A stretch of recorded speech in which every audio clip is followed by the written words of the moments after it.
I want to start right off and talk about something that you've said many a time, and it's that 2020 is the great equalizer. Okay, yeah, your face. So can you explain what that means to you? Yeah, oh, I love your Bella purpose. That's the Bella purpose. What I mean by that is 2020, first of all, something that the entire world, the same umbrella, all underneath the same umbrella. So it equalized us right then and there. Secondly, I refer to it as the great equalizer because, especially in the business that I'm in, working with speaking and influence and impacting people, there are a lot of people who were doing different things. Of course, not to take anything from anyone, but grooming what I refer to as event groupies.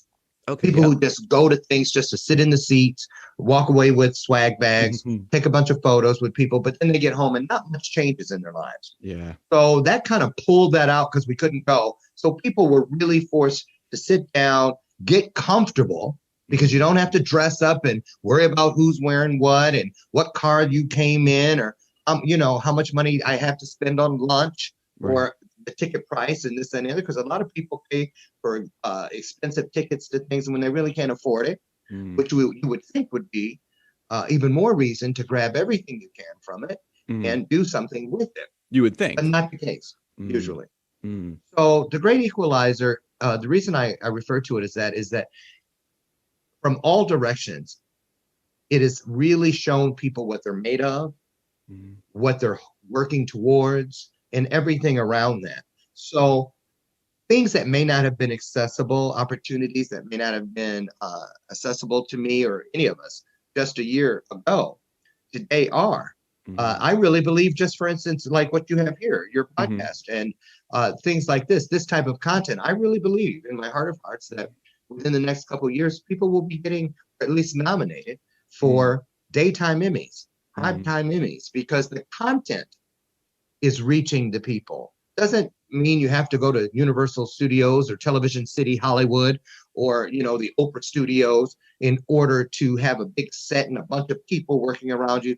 The truth finds its mark each and every time. And now there are more people than ever that are finding it very comfortable and accessible to sit down and offer the world their truths. And that's what I love about pandemic of 2020. And that's why I call it the great equalizer. Wow. Everybody has a shot at something. That's so interesting. I think you're right. It's it's very fascinating to see how 2020 has played out, like how the pandemic has gone, and how you have such an interesting perspective that it is a equalizer. Yes, it was difficult. Yeah, there's all of these difficult things that have happened, but it has also leveled the playing field. Absolutely. That is beautiful. So with that, because that's a unique perspective. And I know a bit about you. So I want to ask about your perspective. The more I get to know you, the more I learn that you have such a unique perspective, unique take on life. You don't just take life as it comes. You make something out of it, and every single thing that happens. And so I want to ask, how did you develop that perspective? What was that intentional? Was that just by happenstance? What did this look like for you? Well, that's a great question. Actually, it's a two-part answer. Okay. The first thing is, I've always believed that there was more. More life to live, more joy to find, more help to offer. So it covers all directions. And one of the things that really changed for me was when I turned 50. You know how you have to go get that colonoscopy? And this isn't going to get gross or anything, but it's really what happened. Yeah. I went at 50. I said, I'm going to do all the right things now. I started automatically caring more about my health and wellness. I transformed my body at the time. Went from a 38-inch waist down to a 29-30 waist. I took off about 75 pounds. Yeah, you can see all the photos on Facebook. Yeah. And I did that because I woke up in the middle of my colonoscopy and I looked at the monitor and they were snaking the camera through my innards. And I remember before I fell back off, I saw enough to go, wow, there's an entire other world constantly working within me. And I had a brand new respect for this vehicle that houses everything that I could ever hope to be, everything that I've ever been, my soul, my memories, my dreams, my now, all inside this vehicle. We ride in the story in one vehicle and we ride out in the same vehicle. And so I started realizing at 50, okay, chances are, I mean, yes, I had a great grandfather who lived to be 106, sired his last child at 97. Right. But I can't count on that being the case with me. So in other words, it's most likely that I have more life behind me, especially now at 58, than I have in front of me. And so it created a sense of urgency to get it done. And, with the road that led to today for me, I could look at it like, wait, look at all of the time I wasted. Look how many years were lost. I had a 14-year drug addiction, all the different things, all those years that I was moving through the foster care system, 22 homes in total. I had to reinvent how I look at those things. None of those things were bad. I didn't lose anything. I gained everything because all of those things today are what allow me to be an authority from so many different platforms, because if you live through it, you can speak on it. And so I just, that was the thing really that opened up my mind to getting her done, just getting it done. And when you really believe you have a purpose, you really believe it, even when you can't explain it, it's a wonderful place to be. It's a wonderful place to be. When I was able to sit, and I remember this moment, I remember it, I will never forget it, when I sat down and I spoke to what is greater than myself, and I said, man, I love where you've brought me.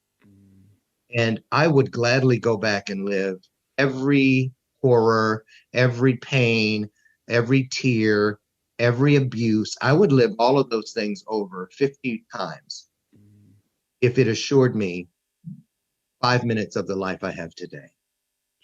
And to be able to say that and actually mean it, yeah, is life-changing, because you understand that none of those things that I just mentioned were bad. Those were merely entry points for the blessings I have today. That's where they came in. Because patience, those things were born into the process of becoming when I experienced them. But life gives us so many, it leaves clues. And if you were, you think back, a lot of people have trouble going back to those entry points. The last thing I want to do is bring that up. Oh, why would I want to remember that? But the thing about it is, trauma or whatever it was that you felt was bad at the time is only a piece of what was there. When you travel in time, which is called remembering, and you remember yourself to those entry points, if you really go in looking through what I call the third eye of authenticity, you get to see everything in there that was real. A lot of the things we take from those moments aren't real. Fear and all the other things, looking over your shoulder, shaming, all those things. I wore scarlet letters that didn't even belong on me for decades. Because the longer I wore them, they started as like Velcroed on. And before I knew it, they felt like they were indelible, as if they were tattoos. And there was no way I could get them off of me. But I told my story. And the thing is, I started learning. I remember that day when all of this transition happened, my scars took on a new meaning. Before, I had been pulling my sleeves down, zipping up everything, like this. This is what I did. I didn't want people to see them. So I was like this, all buttoned up. And what happened was, I stared at the scar and I heard the voice, which is greater than me, say, here's why you need to celebrate those scars, Loren.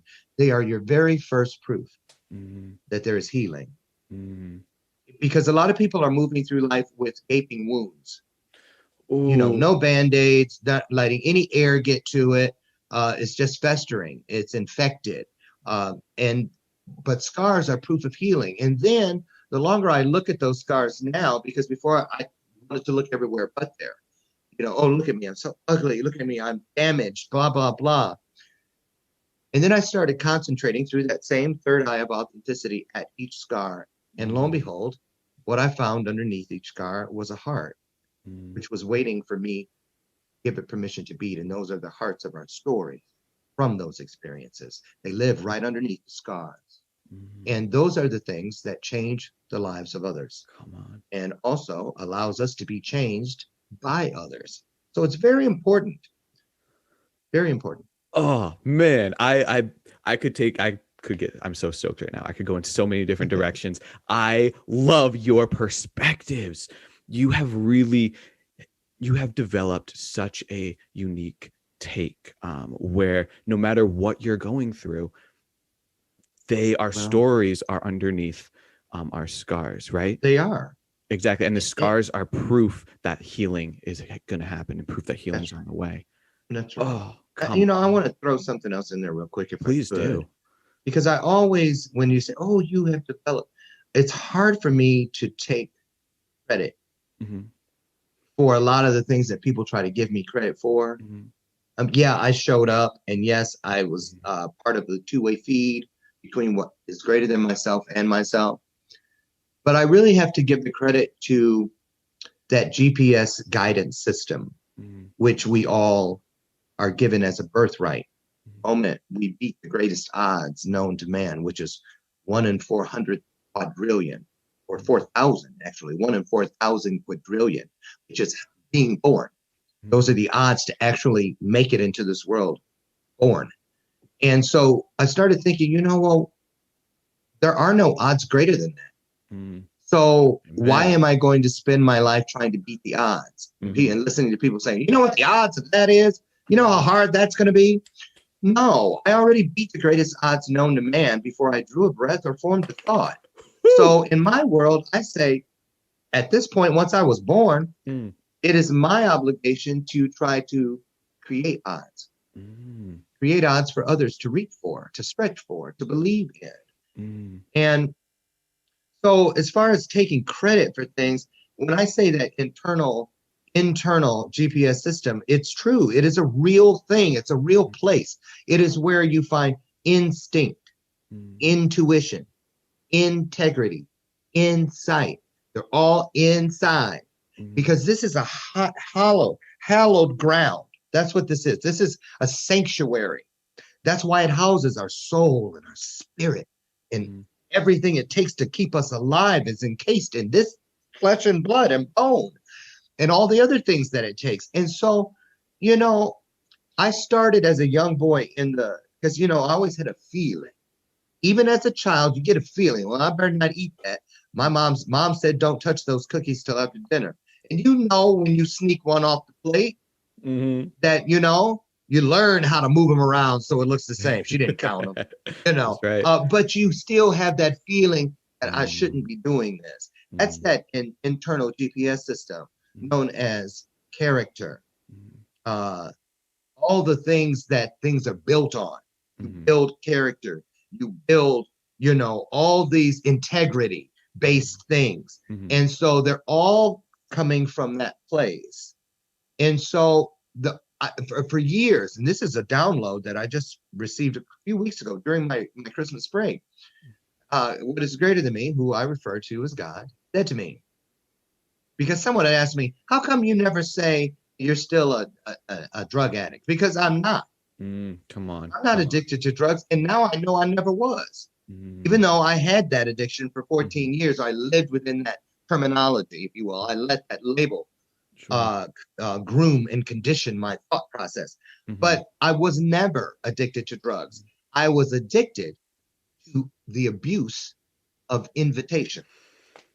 Because every time I chose to pick up a drug, I invited it and everything that came with it into my world. Another I-N word. So when we invite things into that space, that sanctuary, you have to be very careful. That's everything from decisions like, do I pick this up or do I not? Because there are only two decisions ever, the one you're going to make and the one you didn't or couldn't. Down to who I choose to invite to sit in the front row seats of my life. Mm. For many years, for many decades, I needed a false sense of validation so acutely that I'd let any old Tom, Dick, or Harry sit in the front row seats of my life. Now, if you've ever been on stage, and you and I both have, because we're musicians, you know when that spotlight is on and the house lights are down and all of the lights, you really can't see much beyond the front row. This is true. And that's where your best supporters, your staunch supporters, be. Not somebody waiting with a rotten potato or tomato to throw at you if you don't hit the high note at the end. Or you should try it, a punchline that just doesn't land.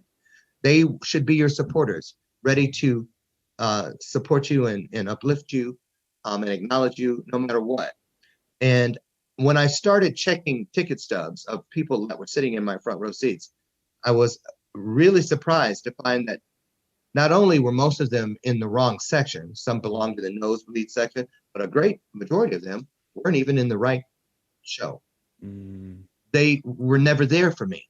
Come on. And so I found all of those clues by going back and remembering myself to those things that hurt me the most, because I believe that what is greater than us counts on us going back to those moments to pick up all of the wonderful things that were left behind, because nothing ever happens without there being a good reason behind it.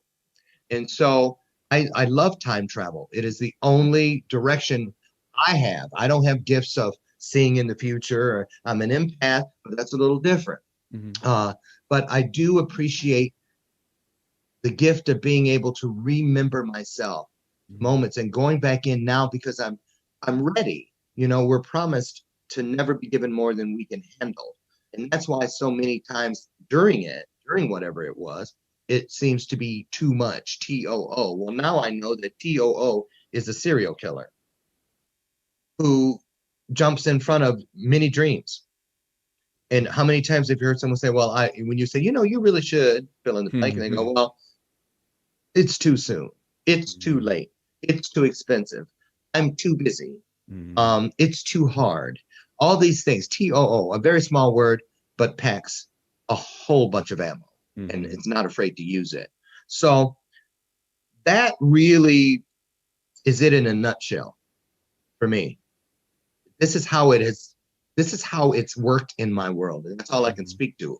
I read a lot of books about different things, but it's because I find little snippets in each one that goes, oh, that's exactly what I was told, but just in a different way. It validates. That was the road to acceptance where I chose, because now where it's brought me, and I'll wrap it up with this, where it's brought me to today is that every time I have an opportunity, no matter what it is, even pain is an opportunity. Betrayal is an opportunity. Oftentimes, it's an opportunity to, even if it's just to learn what you don't want to do to someone else, because you know how it feels. Well, I'm glad I know how that feels. I would never wish this on my worst enemy until you avoid it. So everything has a reason. Everything has a season. And I'm so grateful now that I get that, because now when I step over that threshold of any opportunity, I look at it from top to bottom, bottom to top, side to side, side to side, corner to corner, corner to corner. That's right. You've heard me say this. I've heard you say it so many times. I love it.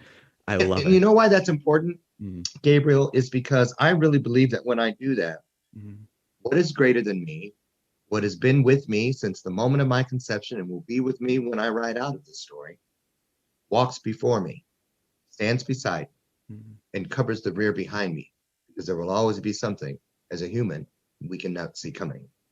And so it's just a great way to just feel untethered. You don't have to shoulder the full responsibility of change. The other day, I had another download. It was big download time, because when I'm on break, the last 2 weeks of the year, it's really when I go to the negotiation table with what is greater than myself. I talk about what I did with what I was blessed with year before, what I promised to do at the beginning of that year, and where I may have dropped the ball or knocked it out of the park. And then I bring in things that I need to do whatever I feel is next. I heard, hey, Loren, you remember that old show, The Love Boat? I was like, yeah.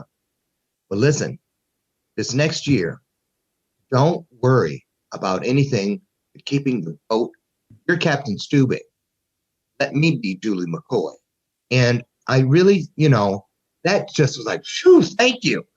Man, am I glad I don't have to worry about the souls that are on this ship. Mm-hmm. I just have to keep the ship ready to go for the souls. Come on. And so, a lot of us, I used to look at it as a door, and I still do too. Our obligation, our commitment to this world, to this journey for our souls to grow, is to create a door of legacy, create a ship of legacy that is big enough for generations to walk through or ride on. And that's a big job just in and of itself. So that's how I like to look at it. That's how I choose to look at it. Yeah. And just know that, when we met in Utah, what a life-changing weekend that was. Mm-hmm. And the people that were drawn together, that were brought together purposefully, really, it took me to a whole new level. And that's what I look for every day. Each of us, if we would just get up, don't make it difficult. Take what you have and then start seeking ER. Everyone, a lot of people get up and they try to find something new. Now what can I do? Now what can I do? I got to come up with something. I don't believe in writer's block. I never have to come up with anything because my content, my message comes to me on its way through me. Mm-hmm. And so all I have to do is protect it, honor it, uplift it, and share it with others. And so a lot of, I don't have to worry about things that aren't my business. And the only reason I can have content that I can speak on is because it has to be from a place of authority. So you know how people will say, oh, now words that deceive. That's another thing that I'm really champion to eradicate during this journey of mine. Or at least the mindset, introducing the mindset of how to get them out of your life. Yeah. Words like, sure was strange how you just called me out of nowhere. Oh my goodness, I can't believe this coffee good as hell. You know what I mean? Yep. Too good to be true. Mm-hmm. Things like that. Words that deceive. Mm-hmm. For so many decades, those words robbed me and helped me rob others. Because I didn't understand my birthrights, our birthrights. And I would talk myself out of blessing after blessing. Mm-hmm. And so it's just a great place to be today, to know that all I have to do is be impeccable with my word, like the book, the Four Agreements instructs. Always do my best. When you close your eyes at night, if you feel that you've done your best, then the next day, all I have to do is get up and look for the ER to stick on that. Because if I was kind, I want to be kinder. Mm. If I was nice, there's a way for me to learn to be nicer. Yeah. And so it's easy peasy when you look at it that way. At least it is for me. Yeah. You have a great way of simplifying very deep and sometimes difficult concepts and all the complexity that we all deal with in life. You have a beautiful way of just boiling it down, simplifying it, and say, is this what matters? Will this impact you for the rest of your life? It doesn't need to be complicated. It's really simple. Right. Yeah, it is. But also on the same token, I remember one time I said to my grandmother years ago when I was like, I don't know, 7 years old. She goes, well, I said, well, Granny, that's common sense. And she looked at me, she goes, no such thing. Mm. She goes, if it was so common, then why aren't more people using it? Mm-hmm. And I thought, I've never forgotten that. Words that deceive. Mm-hmm. It makes you think that it's automatic. You have to work at being good. Mm-hmm. Because there are so many things that work that aren't good. Mm-hmm.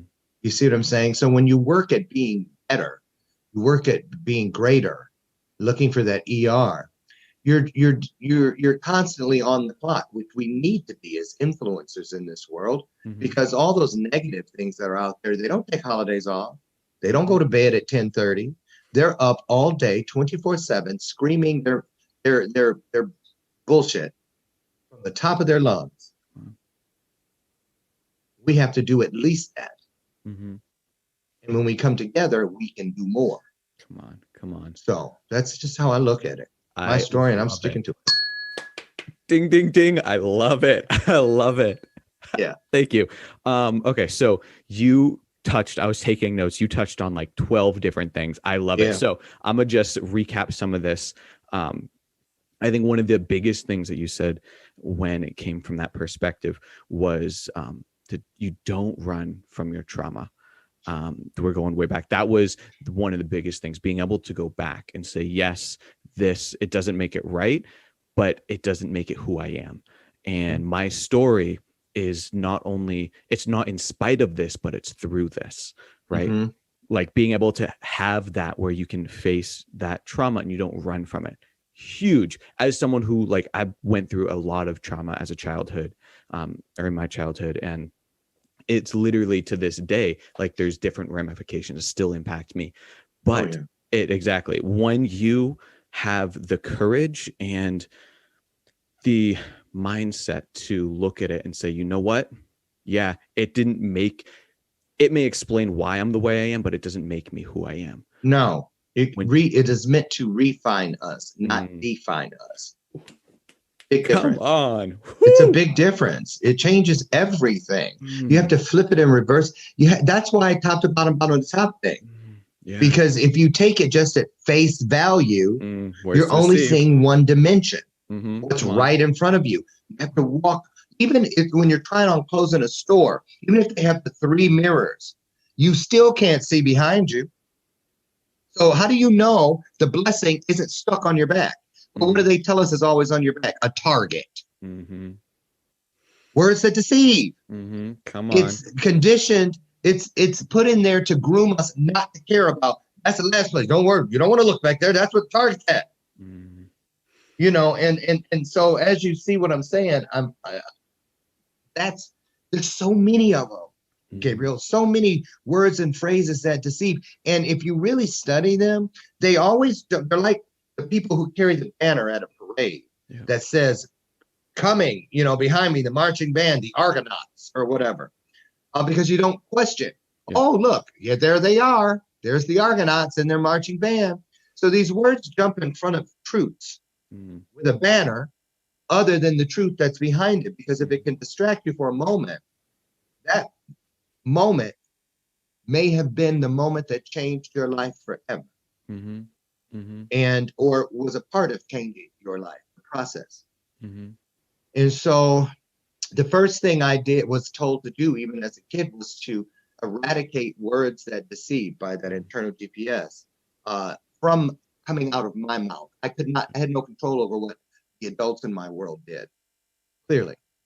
But I did have control over what came out of my mouth and what my actions were, because your sponsoring thought becomes, so it's like sponsoring thought is the seed.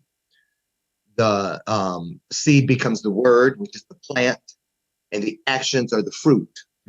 So if you plant a seed of fear, because there are only 2 sponsoring thoughts, one of fear or one of love.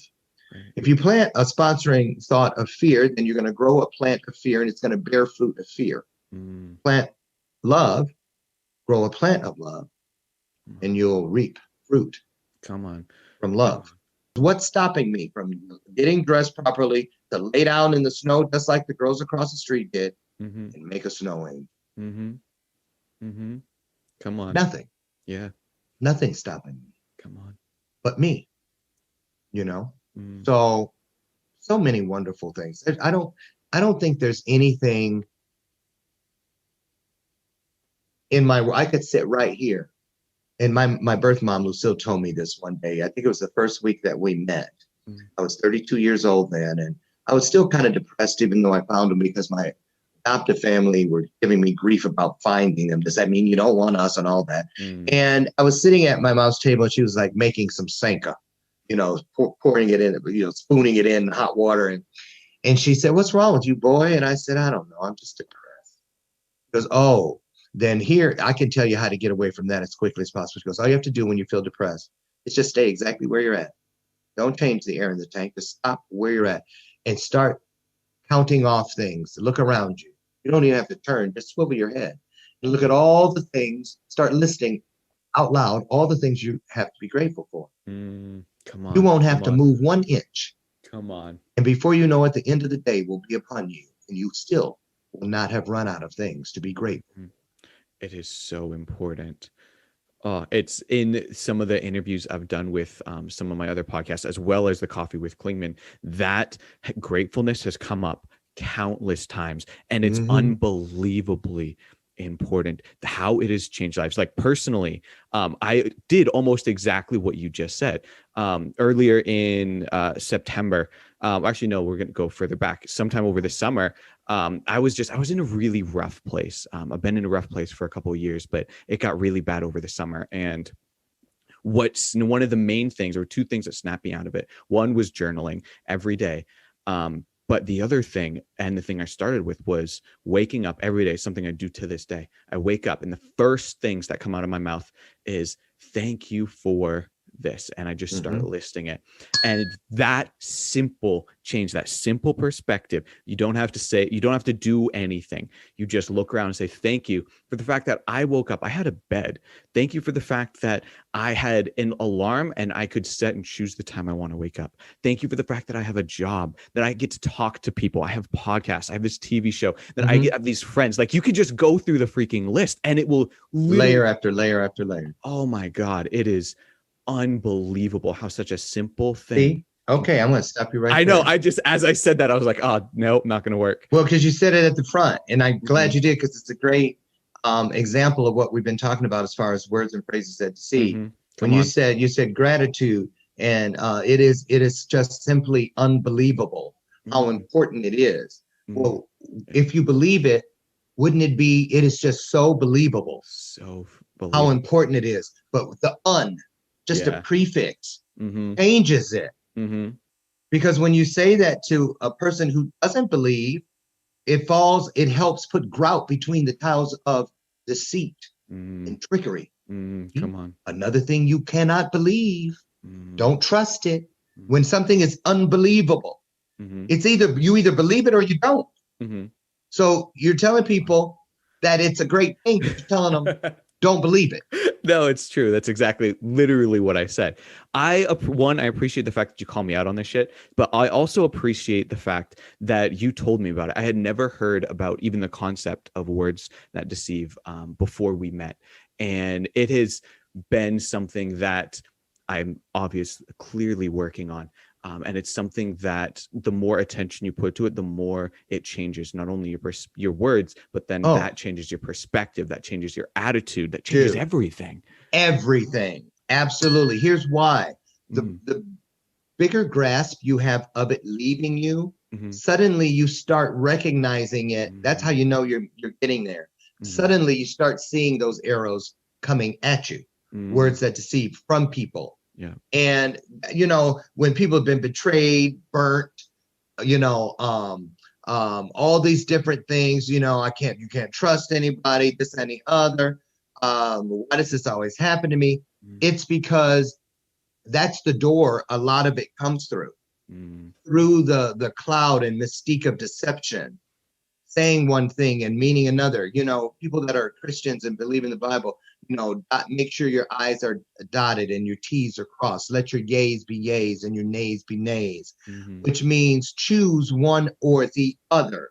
If you really go in and you look for clues around every type of people, which is why you should not ever be prejudicial against anything.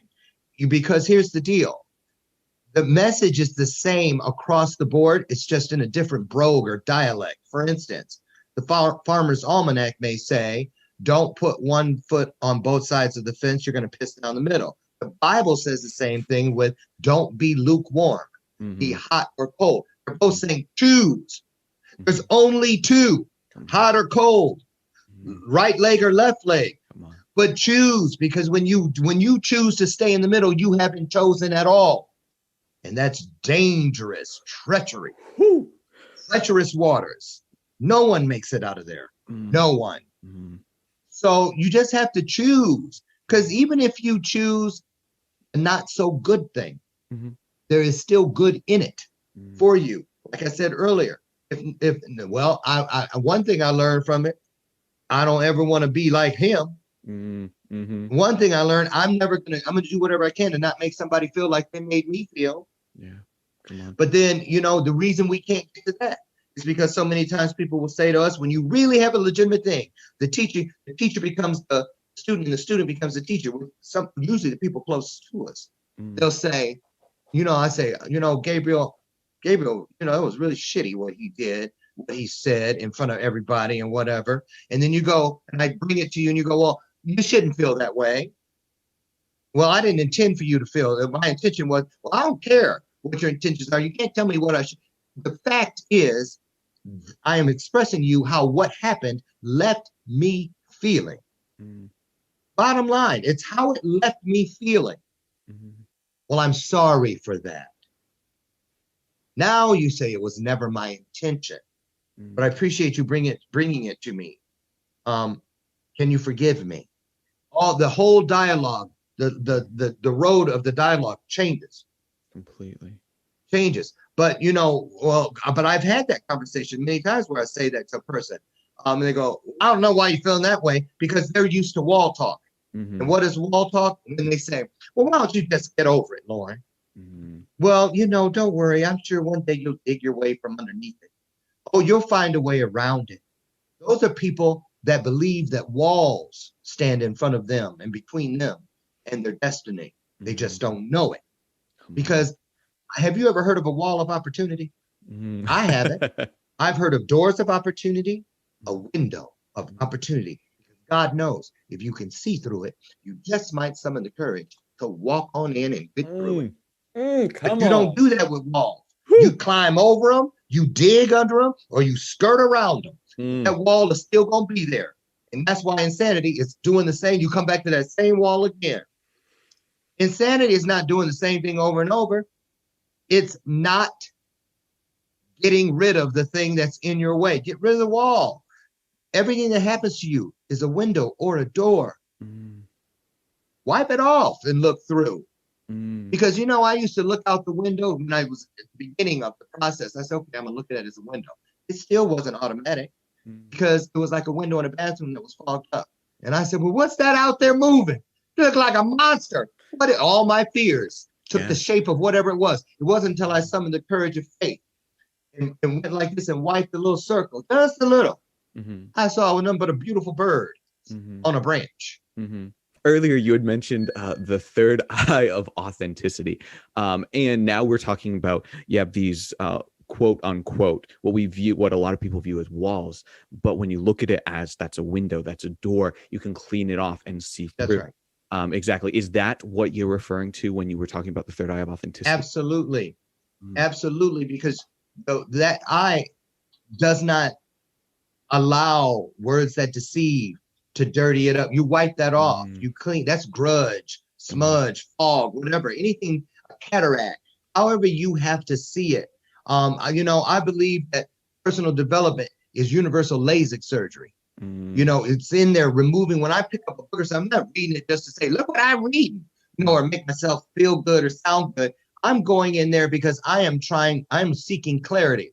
We're instructed, seek if you really want to find, knock if you want some door to be open.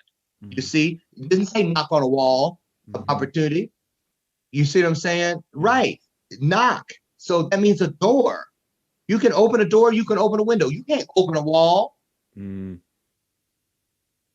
on. You see what I'm saying? Come on. And so that third eye is like a kaleidoscope because every situation is different. So every time I pick up the third eye of authenticity, let's say it's this thing, I pick up that kaleidoscope of faith, of believing that, they say we use 10%. What about gifts of the spirit? What about things that other people woo-woo? They give it a name like that so you'll laugh and joke about it. It's real. 100%. But every time you pick up and you turn it, the beautiful pattern that's inside there changes. No two are the same. I can have the same kaleidoscope and never see the same thing twice. It depends on what direction I'm turning it, what what direction I'm in, and the speed in which I turn it, and where my focus is when I'm looking, which eye am I looking through? Mm-hmm. Mm-hmm. All these different things. But authenticity is, again, just like the pandemic, the great equalizer. Come on. Because if it's real, it's the truth. Mm-hmm. And the truth is the only thing in the universe that will never change. Mm-hmm. And it will never change on us. Mm-hmm. If I tell you the truth right now, someone watching this 1,000,000 years from now will hear the truth, because it has not changed even in 1,000,000 years. Come on. It's when, because of words that deceive and all these other little grooming techniques that change the truth into a version of the truth. Yep. I'm going to tell you something. A lot of people used to have problems with me when I would start talking about the Bible. And I'd say, the Bible is one of the greatest stories ever written. But I don't take everything that's in there, because I don't have access to everything that was supposed to be in there. How do I know that? Because it says right on it, King James's version. And a version means it's a take on an original. That's what a version is. I mean, it's right in front of you. It's right in front of you. But see, a lot of people, we, just like entertainment, we want our education and our when we evolve, it's not like sitting in front of the TV in a burqa lounger with a TV tray eating popcorn, being entertained, being spoon-fed your entertainment. Evolvement is hands-on. Yep, come on. You got to jump in head first. You got to really seek what is within it, because if you go through the things to get to it, you're going to appreciate it. You know what I'm saying? I remember when I was a kid, and remember the Cosby Show? Remember those sweaters and stuff, and they were really expensive, and I wanted one. Ooh, yep. And I think it was one of my sisters. I had said, yeah, that's what I want. And so she said, I'll get you that sweater, but I want you to save up and buy one. And I said, okay. So I had two. And she goes, if in 6 months you can bring me both sweaters when I ask you for them, I will reimburse you for what you paid for yours. So you'll have the sweater I gave you and you have the money for the one you bought. And I said, okay, bet. And I did it. It's a good deal. Yeah. Since 6 months came, and she asked me out of the blue, and which is not out of the blue, because she told me it was coming. See what I'm saying? See? Yeah. Yep. And the sweater that I had been given as a gift, I didn't know where that thing was. I had left it at somebody's house or whatever. The one that I paid for was in the drawer, folded neatly. I went right and got it. And it wasn't until I was looking, well, where's the one? This must be the one she gave me, is it? And I was like, and she knew, nope. Took a picture. Here, look, this is the one that you worked for. I protected it. That's why what we're doing in our world to change the world, our careers, our content, our messages, you can't just have a shared custody agreement with them. You can't pick up and lay it down at will, weekends and every other holiday. You have to get up on days that you don't feel like being Bathrobe Moment Loren or Coffee with Klingman Gabriel. Come on. And you have to make sure that everything that's coming out of your kitchen is delicious, smells good, and is full of calories. It is nourishing. If you don't, how would you feel if someone passed a plate of anything across to you from their kitchen? And you look down and it resembles a plate full of styrofoam. No color, no taste, no smell, no nourishment. That's the difference. That's the difference. And you get that kitchen that people, they know when they come, I came to be fed. When people go to church, they go, I came for my bread. I'm going to get fed. Yep. People line up for our kitchens every day. And the food doesn't prepare itself. We have to prepare it, because that's what life is doing when it prepares us. So there are no mistakes. There are no real treacherous things. Count it all joy. Count it all joy, because I don't want one day for people to stick their finger in the pot that was Loren's message and go, something. Yeah. I want them to go, I'll take a whole order of that. And I'll be back tomorrow for some more. That's called legacy. So it's all about what are you sending out of the kitchen of your world for the world to feed on. With that, do you think one of the best ways to kind of live that out is to be focusing on and doing something that you're passionate about, be engaged in something you're passionate about? Absolutely. You know why? Because our purpose lives on in one lane, passion lives in the other. But it is we who stand in the middle of that 2-lane highway, painting the yellow line with patience. To wait on it. I have to do something. How do I know I'm doing what I was called and created to do in this world? Because it's the first thing in the list of priorities right after drawing a breath. What do I need first? I need to breathe, because that's what's going to keep everything. When a child is crying and all of a sudden, he told me, he said I had a big head, and what did my mom say to me? Well, your head is kind of large, baby, but just breathe. Just breathe. It's going to be okay. Okay. When a person is drowning and they bring them back and they're pumping, they're doing this, what's the first thing they do? They breathe and get what doesn't belong out and breathe in the breath of life. People need to quit. We need to quit looking for smooth sailing. Come on. That's a flat line. Whew. If your life is on a heart monitor of the universe, is that really what you want? That's proof there is no life. Life starts with ups, but it has to come down to make the next up. When you see a flat line, when they bring them back, what's the first thing it does? Up. It's always going to give you something to pull you up first. But then you can never forget. Remember the view. Yeah. Because you see what's down there, but you know what it's like from up here. You go back down. Here, come on up here with me. Bring them up. Bring them up. Keep them up. You want a life. You want to get up with passion and reach for things that make your heart pound just a little bit faster. If it doesn't scare you, that's another thing. I am not afraid of the question mark anymore. You think I can? Well, what's that mean? Let me tell you something. If I don't see the question mark in an opportunity, I leave and go the opposite direction. Because the question mark is proof that what is greater than me is in there with me.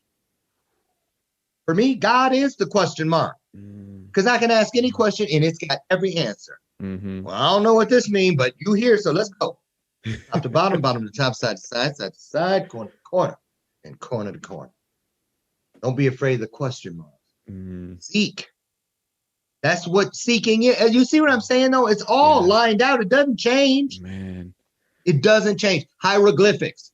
Same. They got the messages. Indian folklore. African stories. Come on. Everybody has the same opportunity. Everybody. And the only difference between you, me, Mother Teresa, Martin Luther King, Oprah, only one difference. What we chose to do with the same 24 hours we were given. What are you going to do with yours?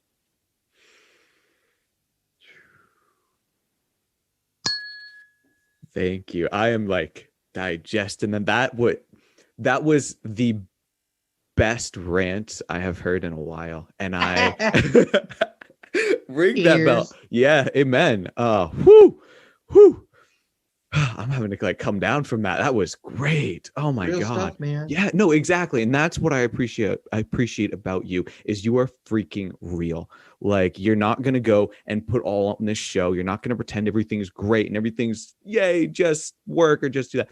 It's you're real, you're honest. And it shows. Because I'm happy. Yeah. Come on. It's because I'm happy. Now I'm getting stoked. Yeah. Ugh. Okay, can you explain that connection? Because I'm getting stoked. I'm too stoked to explain this. Can you explain that? I'm happy all the time. Remember when I was in church as a little boy, we had a song that went, I'm in, right out, right up, right down, right happy all the time. I'm in, right out, right up, right down, right happy all the time.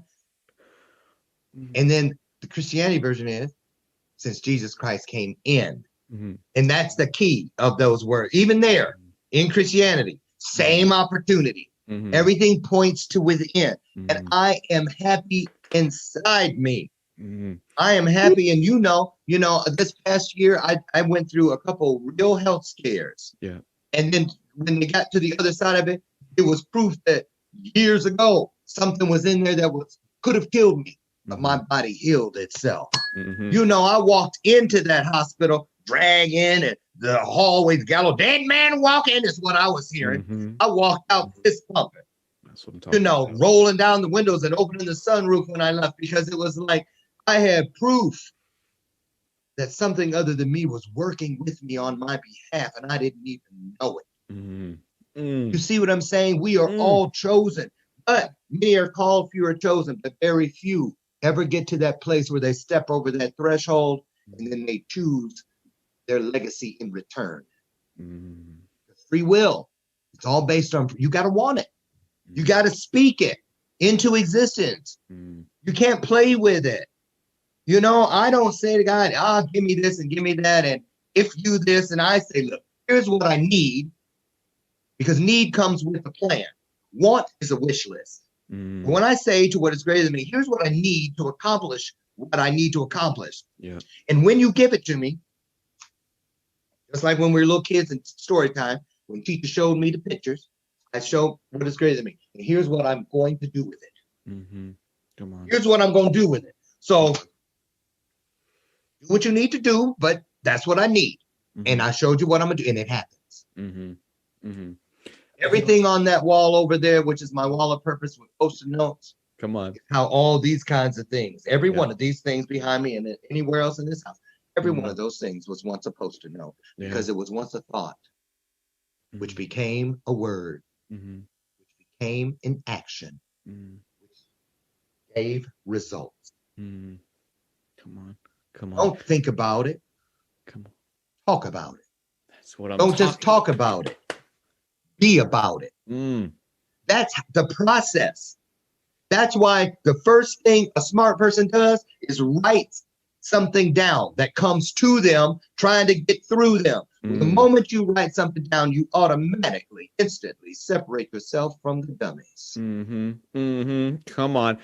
I literally just created a whole training video on this topic earlier this morning. I'm confirmation. I'm so stoked. What do you think? Some people don't go after these things, right? You said you can, you said only a handful of people will actually reach for that legacy. Do you think some people don't do it because they're afraid of the question? Yes. And they're afraid of what comes with it. I'm going to tell you something. Yeah. Like, I remember, it's too funny now. It wasn't then. But in the heat of my addiction, I'll never forget it. For some reason, I had been cutting the New York Times bestselling list out of the Sunday paper, and it would be riding in the car seat beside me. And I remember one day I just at a stoplight took a hit, and I'm sitting there holding it, and I heard the voice say to me, "Hey, Loren, can I interrupt for a second?" And I was like, "What you doing here? You ain't supposed to be here when I'm getting high." And then I heard, "You silly boy. You know what? I'm there through it all. You better be glad." Right? But then it said to me, "Hey, I got one quick question. I'll leave you alone. I'll be out of your way." I was like, "What is it?" If I said, "For you to fulfill your destiny, it would require you to die for me. Would you be willing to die for?" Everybody has a martyr thing. Yeah. Of course. I said it. Didn't even think about it. Yep, sure will. But here it is. He said, "Yeah, that's what I thought. That's the common answer." It's easy to do that. But what about this one? What if I said, in order to fulfill your legacy, it required you to live for me? Come on. I was like, wait a minute. That means I probably wouldn't be able to do drugs. Wait a minute. That means I probably wouldn't be able to watch porn. Wait a minute. That means I probably went on and on and on. And then it went so long, I heard, okay, I'll get back to you. That's what I thought. When you're ready to live, holla at your boy. Come on.